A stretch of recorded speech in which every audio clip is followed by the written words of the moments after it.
अरे नि अनि हाम्रो तर तपाईले पनि छोड्नु नहुने हो नि त तपाईले पनि साउले खुवाउँथ्यो त म त अब हैन धेरै खुवायो नि त बाध्यताकारी धेरै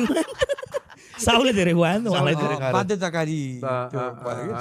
कम्पल्सरी कस्तो भने उलाई त कमेडी गर्न मन लाग्यो त त्यहाँको कपिराइट गरेर जाँड खान पाइर तपाईले त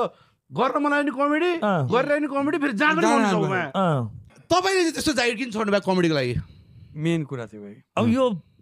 कस्तो कसम भएको के जागिर नराम्रो थियो भन्नु पर्थ्यो हामीलाई जागिर नराम्रो कसरी हो नि जागिर त अहिले खान पाएर मै जाउँ जस्तो जागिर एकचोटी 25,000 तल 2017-18 तिर म 25 50 पुग्यो त्यहाँ त 40-50 पुग्यो अहिले त 50 पुग्यो अहिले त्यो रक्सी सक्सी दुनिया गर्दाखेरि त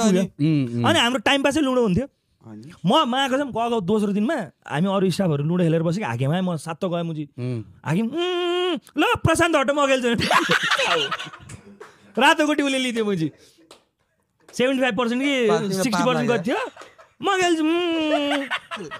म साइक माको छ मेरी माको छ पाप लाग्छ तिम्रो पाप लाग्छ हैन लास्ट टाइम थियो त्यो बुढो भगवानले चाहिँ सबैले एउटा त्यो हिरा चिन्नु पर्छ क्या माल पाएको चाल नपाएको भने चाहिँ तपाईले भन्न मिल्यो क्या हो त्यति बेला गरी खा भनेर दिएको गरी खाएर भनेर दिएको तपाईँ चाहिँ कमेडी लाग्नुभयो ल तर अहिले पनि राम्रो छ अहिले पनि फर्केर हेर्दाखेरि तपाईँलाई चाहिँ रिग्रेट हुन्छ पश्चातापको आगोले पोल्छ अच्छा पश्चातापको आगोले पोल्छ पोल्छै पोल्दैन त्यो